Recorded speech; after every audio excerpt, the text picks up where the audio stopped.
ఓం హ్రీంకారాసనగద్భితా నలసికాం సౌహక్లీం కళాం బిభ్రతీం సౌవర్ణాంబరధారిణీం వరసుదా ధౌతాం త్రినేత్రోజ్వలాం వందే పుస్తకపాశమంకుశధరాం స్రగ్భూషితాముజ్వలాం త్వాం గౌరీం త్రిపురాం పరాత్ప్రకళాం శ్రీచక్రసంచారిణీం. ఓం శ్రీ బెజవాడ కనకదుర్గాదేవ్యై నమః. శ్రీ దుర్గామల్లీశ్వరాభ్యాం నమః. మనకి ఈ నెలలో ఆగస్టు 2026 సంవత్సరంలో మనకి ఈ 2వ తేదీ దాటిన తర్వాత శుక్రుడు మరి కన్యారాశిలోకి వస్తున్నాడు. దానివల్ల ఏమవుతుంది అని అంటే, ఎవరికైతే భార్యాభర్తల మధ్య చిన్న చిన్న ఫైట్స్ అవుతున్నాయి, అవి పెద్దగా అయిపోతాయి అన్నమాట. అలాగే ప్రేమ వ్యవహారాలు ఇవన్నీ కూడా కొంచెం ఫెయిల్ అవడానికి అవకాశాలు ఉంటాయి. అసలు ముందు దీంతో పాటు ఇంకా ఏం జరుగుతోందండి ఇప్పుడు అంటే, శని మీనరాశిలో వక్రిస్తున్నాడు. 138 రోజులు ఉంటాడు. ఇది పెద్ద మేజర్ కాస్మిక్ షిఫ్ట్ అనమాట. అలాగే నక్షత్రాల మూమెంట్ను కనుక మనం చూసుకున్నట్లయితే, ఈ యొక్క శని ఏం చేస్తాడంటే, బుధుడి యొక్క నక్షత్రం రేవతి నక్షత్రంలో ఉండి, ఆ తర్వాత మళ్ళీ తన సొంత స్టార్ అయినటువంటి సొంత నక్షత్రమైనటువంటి ఉత్తరాభాద్రానికి బ్యాక్వర్డ్గా ఆయన అక్టోబర్ 10వ తేదీన వెనక్కి వచ్చేస్తాడనమాట. అలాగే మనం చూసామండి, శుక్రుడు ఈ యొక్క సెకండ్ ప్లానెట్ అనమాట, సన్ నుంచి కనుక మనం చూసినట్లయితే. అండ్ భూమికి వచ్చేసరికి చాలా క్లోజ్గా ఉంటుంది, క్లోజ్ నైబర్, మన పక్కంటి వాళ్ళలాగా అనమాట, క్లోజెస్ట్ ప్లానెటరీ నైబర్ అనమాట. అందువల్లనే దీన్ని ఏమంటామంటే కవల బిల్లలు అంటారు, భూమిలాగే ఉంటుంది కాబట్టి ఈ శుక్రుడిని కూడా. మరి ఎందువలనంటే ఒకే రకమైనటువంటి సేమ్ సైజు కాదు, ఒకేలాగా ఉంటుంది సైజులోను, తర్వాత సాంద్రతలోను, డెన్సిటీలోను. మరి ఇదేంటంటే రాడికల్లీ డిఫరెంట్ అనమాట అండర్ ఇట్స్ సర్ఫేస్. అందువలన ఈ క్రషింగ్ చేసే, నొక్కి పడేసే, క్రష్ చేసేసే అట్మాస్ఫియర్ ఉంటుంది అక్కడ. మనం వెళ్తే తప్పడైపోతాం అన్నమాట, పచ్చడి నొక్కేస్తుంది, మన ఫేస్ల దగ్గరకు నొక్కేస్తే, కుదించేస్తే ఎలా ఉంటుంది అట్లా. అండ్ అక్కడ స్కార్చింగ్ టెంపరేచర్స్ ఉంటాయి, భలే భయంకరమైన టెంపరేచర్స్ ఉంటాయి అన్నమాట. మనం మాడిపోతాం మనం, అంటే ఇంకేం ఉండదు, లడ్డే కరిగిపోద్ది, మనం ఉండవు అనమాట. ఇంకెళ్ళిపోయి పేస్ట్ ఉడకబెట్టేసి రసం అయిపోతాం చూసారా, అలా రసం అయిపోతాం అనమాట. మనందరం తాగుతూ ఉంటాం ఈ యొక్క సూపులని, అలాగైపోతాం, జ్యూసులు సూపుల కింద. తర్వాత అండ్ హాటెస్ట్ ప్లానెట్ మొత్తం మన సోలార్ సిస్టంలో, సౌర కుటుంబంలో అందరికంటే కూడా వేడి ఎక్కువ ఉంటుంది. అందువల్ల వృషభ రాశి, తులారాశిలో పుట్టినటువంటి వాళ్ళందరూ కూడా మనకి వేడి శరీరం ఉంటుంది. వాళ్ళకి గ్యారంటీగా పైల్స్ కానీ హెర్నియా కానీ ఉంటాయన్నమాట, ఈ యొక్క లగ్నాల్లో కానీ నక్షత్రాల్లో కానీ రాశుల్లో కానీ పుట్టిన వాళ్ళకి. అదేవిధంగా ఈ యొక్క కాంప్రహెన్సివ్ బ్రేక్ డౌన్ ఉంటుందన్నమాట వీనస్. ఎందువల్లంటే దాని యొక్క సైంటిఫిక్ ప్రొఫైల్ చూద్దాము, ఆస్ట్రానమికల్ అబ్జర్వేషన్ చూద్దాము, అలాగే ఆస్ట్రాలజికల్గా దానికి ఉన్నటువంటి సిగ్నిఫికెన్స్ని మనం చూద్దాం. మొట్టమొదటిగా ఫిజికల్ క్యారెక్టరిస్టిక్స్ని కనుక మనం చూసి, అక్కడ ఉన్నటువంటి ఎన్విరాన్మెంట్, వాతావరణాన్ని కనుక మనం చూసినట్లయితే, మనకి అట్మాస్ఫియర్ ఎలా ఉంటుందంటే, అక్కడ వాతావరణము థిక్గా ఉంటుంది, దళసరిగా. మన తర్వాత టాక్సిక్ క్లౌడ్స్ ఉంటాయి అక్కడ, బ్రహ్మాండంగా విషపూరితమైనటువంటి, అంటే కలుషితమైనటువంటి క్లౌడ్స్, మేఘాలు. మనలాగా తెల్లగా మంచి తెల్ల నీళ్ళు వచ్చేలాగా ఉండవు అక్కడ, గీసిడ్లు పడిపోవడమే అనమాట మన పైన శుక్రుడిలో. దాంట్లో ఏంటి, మేడ్ ఆఫ్ సల్ఫ్యూరిక్ యాసిడ్ ఉంటుంది, కింద పడితే మన ముఖాలు కాలిపోతాయి అన్నమాట. అలాగే ఇది అందువలన వేడిని ట్రాప్ చేసి అండ్ రన్అవే గ్రీన్ హౌస్ ఎఫెక్ట్ని ఇస్తుంది, అండ్ క్రషింగ్ అట్మాస్ఫియర్ని క్రియేట్ చేస్తుంది. ఎంతంటే భూమి మీద మనం మామూలుగా నడుస్తుంటే మనకి గాలి వస్తే, ఒత్తిడి చేస్తుంటే ఎంత ఉంటుందో దానికంటే 90 రెట్లు నొక్కేస్తుంది అనమాట అక్కడికి వెళ్తే మనం.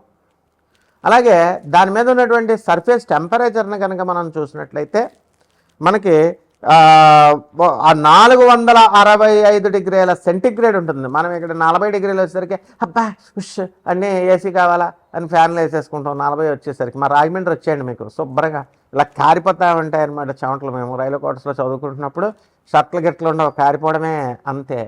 ఇప్పుడు మరి అంత టెంపరేచర్ ఉంటుంది. మరి గోదావరి పక్కనే, మా ఇంటి పక్కనే, మా ఇంటి వెనకాల, అయినా సరే కారిపోతూ ఉండేది.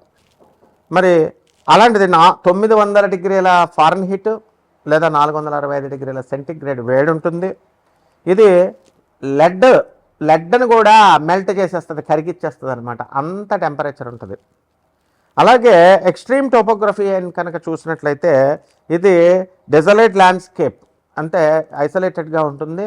అది ఒక ఒక షేప్ ఉండదు, దీనికి షార్ప్ రాక్స్ ఉంటాయి, మంచి సూదుగా రాళ్ళను పడితే గుచ్చుపడమే లోనకి. అలాగే వ్యాస్ట్ ప్లెయిన్స్ ఉంటాయి, మనకులాగే భూముల్లాగా పెద్ద పెద్ద పంట లోయలు ఉంటాయి చక్కగా. And thousands of active volcanoes ఉంటాయి, ఎప్పటికప్పుడు పేలుతూ ఉంటాయి. మొన్న వైజాగ్లో పేలింది సముద్రంలో, చూసారు వాల్కనోస్, అగ్నిపర్వతాలు పేలుతూ ఉంటాయి, పక్కన మనం చూడొచ్చు ఎంచక్క. మరి అక్కడికే మనం 2028లో మన ఇస్రో శుక్రయానికి వెళ్తున్నాం. అప్పుడు మన అందరం కూడా వెళ్ళొచ్చు. అప్పుడు అమెరికా, లండన్ ఎలా వెళ్తున్నామో ఆ విధంగా త్వరలో 2028 నుంచి వాళ్ళు వెళ్ళొచ్చిన తర్వాత మన శుక్రయాన్ ప్రయాణం. ఇంకా అంతా ఢిల్లీ, బాంబే, అమెరికా, ఈ లండన్ ఈ ప్రయాణాలు ఉండవు. వంగా బాబా గారు చెప్పినట్టుగా బల్గేరియన్ జ్యోతిష్కురాలు, అలాగే పోతులూరు వీరబ్రహ్మేంద్ర స్వాముల వారు చెప్పినట్టు, నోస్ట్రడామస్ ఫ్రాన్స్కి చెందినటువంటి జ్యోతిష్కులు చెప్పినట్టు ఆ యొక్క గ్రహాలకు మనం వెళ్ళిపోతూ ఉంటాం. చంద్రుడి మీదకి వెళ్ళిపోవడమే అమెరికా వెళ్తున్నట్టు. అలాగే కుజుడి మీదకి మంగళయా అని వెళ్ళొచ్చేసాం, ఇప్పుడు శుక్రయా అని వెళ్ళిపోతున్నాం. అంతే, ఇక ప్రయాణాలు. తర్వాత దీని ఆర్బిటాల్ మెకానిక్స్ని, రొటేషన్ని కనుక మనం చూసుకున్నట్లయితే వీనస్ ఏం చేస్తుందంటే దాని యాక్సిస్ మీద అది తిరుగుతూ బ్యాక్వర్డ్లో తిరుగుతుంది. అంటే మోస్ట్ అదర్ ప్లానెట్లా కాకుండా ఇది backward. Venus spins backward on its axis, వెనక్కి తిరుగుతుంది ఇది. అది విచిత్రమైనది compare to most other planets. అంటే ఈ sun rises in the west వాళ్ళకి, శుక్రుడి మీద ఉన్న వాళ్ళకి వెస్ట్లో, సూర్యుడు వెస్ట్లో పుడతాడు. అలాగే sun sets in the east అనమాట వాళ్ళకి, శుక్రుడికి. అలాగే స్లోయెస్ట్ స్పిన్ ఎంత ఉంటుందంటే 243 భూమి మీద ఉన్నటువంటి రోజులను 243 కనుక పట్టినట్లయితే అది స్లోయెస్ట్ అనమాట. ఒక సంవత్సరం ఒకసారి దాని చుట్టూ అది తిరిగినట్టు. Making a single Venusian day, Venus day Venusian day అంటాం. Longer than its entire orbital year of 235 earth days. 225 days జనరల్గా, దానికంటే కూడా లాంగర్గా 243 డేస్ పడుద్ది రొటేట్ ఒకసారి సూర్యుని చుట్టూ తిరగడానికి. అలాగే ఆస్ట్రానమికల్ అబ్జర్వేషన్ కనుక చూస్తే చాలా బ్రైటెస్ట్గా ఉంటుంది. ఇది బ్రైటెస్ట్ ఆబ్జెక్ట్, దగదగా మెరుస్తూ ఉంటుంది అనమాట. సో మూన్ను కనుక తీసేస్తే బ్రహ్మాండంగా కనబడుతుంది కదా భూమి, మన చంద్రుడు సూర్యుడులాగా మంచి కాంతివంతంగా. దాన్ని తీసేస్తే మళ్ళీ ఆ తర్వాత నవగ్రహాల్లో ఎవర్ర గ్రహాల్లో ఉన్నది అని అంటే వీనస్సే బ్రైటెస్ట్ న్యాచురల్ ఆబ్జెక్ట్ అనమాట ఎర్త్స్ నైట్ స్కైలో కనుక మనం చూసినట్లయితే. బికాస్ దాని డెన్స్ క్లౌడ్ను బట్టి అలా ఉంటుంది. అలాగే కవర్ రిఫ్లెక్ట్ 70% ఆఫ్ ద సన్లైట్ని తీసేసుకొని మనకు రిఫ్లెక్ట్ చేస్తుంది అది. అలాగే మార్నింగ్ అండ్ ఈవినింగ్ స్టార్గా దాన్ని చెప్పుకుంటాం. దాని ఆర్బిట్ అంతా కూడా భూమి లోపల ఉంటుంది, ఇంటీరియర్ టు ఎర్త్ కాబట్టి అది it is visible shortly after sunset. వెస్ట్లోకి వెళ్ళి సన్సెట్ తర్వాత చూసుకోవచ్చు. అలాగే షార్ట్లీ బిఫోర్ సన్ రైజ్ ఈస్ట్లో మనం చూసుకోవచ్చు. అలాగే వేదిక్ ఆస్ట్రాలజికల్ సిగ్నిఫికెన్స్ని కనుక వేదశాస్త్రాల్లో ఉన్నటువంటి దాన్ని బట్టి మనం చెప్పుకోవాలనుకుంటే మనకి కోర్ సిగ్నిఫికెన్స్ ఏముంటుందంటే వీనస్ ప్రేమని, లవ్ని, బ్యూటీని, వెల్త్ని, సంపదని, లగ్జరీని, రిలేషన్షిప్స్ని, క్రియేటివిటీని, సృజనాత్మకత శక్తిని, మ్యారేజ్ని, వీటిలన్నిటికీ కారకత్వం శుక్రుడిది అనమాట.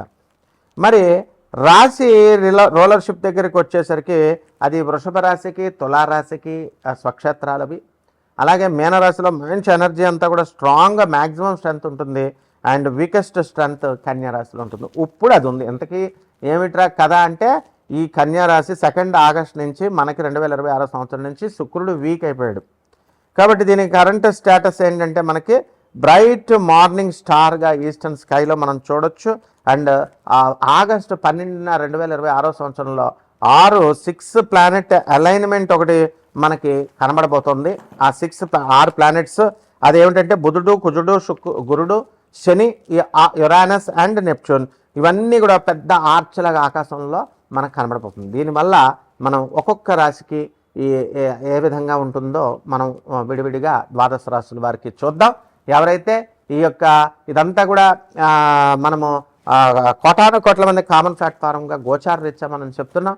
వ్యక్తిగత జాతకాలు కావాలనుకునేటటువంటి వాళ్ళు మరి వాట్సాప్లో నాకు డీటెయిల్స్ అన్నీ కూడా పెట్టండి, వాట్సాప్లో చేయండి, ఫోన్లు చేస్తే మేము అర్థం అనమాట. ఎందుకంటే ఎక్కడన్నా బయట ఉంటాం.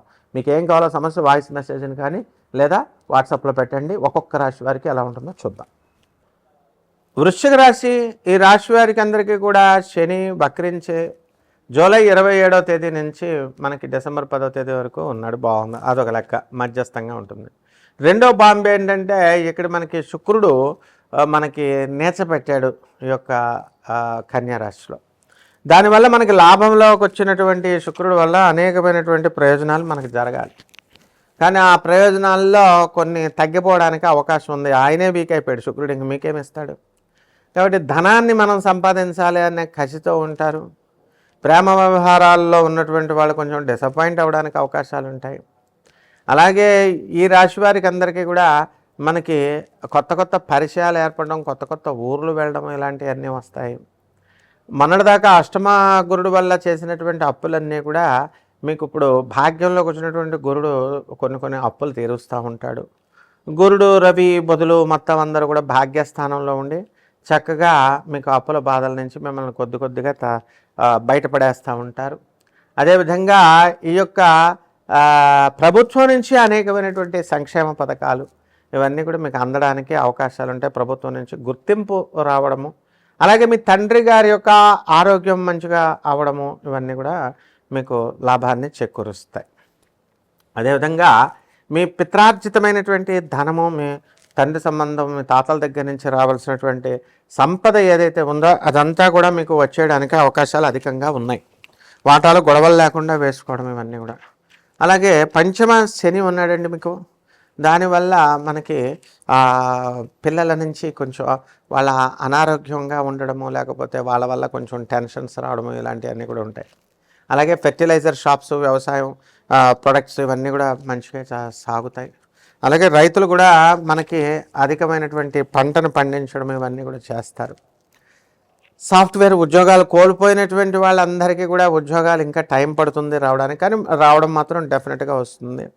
కొంతమందికి మరి పాపం ఏ కారణం లేకుండా కూడా మనకి రాహు బాగుండలేదు కాబట్టి ఉద్యోగం నుంచి మిమ్మల్ని తీసివేయడం అనేటటువంటిది జరుగుతుంది. అందువల్ల ఇటీవలే మీరు ఒక సాఫ్ట్వేర్ ఇంజనీర్ ఒక అమ్మాయిని టెక్ మహీంద్రా నుంచి బయటకు తీసేయడం, ఆ అమ్మాయి వచ్చి సెల్ఫీలో పాపం వీడియో పెట్టుకోవడం, ఇవన్నీ కూడా మనం చూసాము.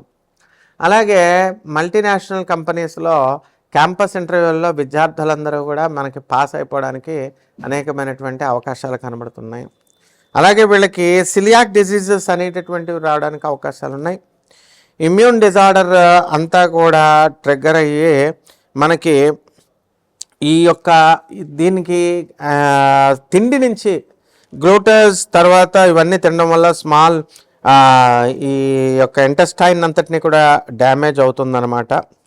కాబట్టి ఆ ఆహారాల నియమాలు మీరు పాటించండి. ఇక పరిహారాల దగ్గరికి వచ్చేసరికి రాహు జపం చేసుకోండి, రాహు స్తోత్రాలు చదవండి, రాహు కిలోంపావు మినుముల్ని ఆవుపేట రంగు ఉన్నటువంటి వస్త్రాల నుంచి పేద బ్రాహ్మణులకి శనివారం నాడు ఉదయం 8 గంటలకు దానం చేసుకోండి. దశమహావిద్యల్లో ఒకటైనటువంటి ఈ యొక్క బగలాముఖి అమ్మవారి యొక్క హోమాన్ని, అమ్మవారి యొక్క మంత్ర జపాన్ని చేసుకోవడం ద్వారా బ్రహ్మాండంగా ఉంటుంది. శుభమస్తు.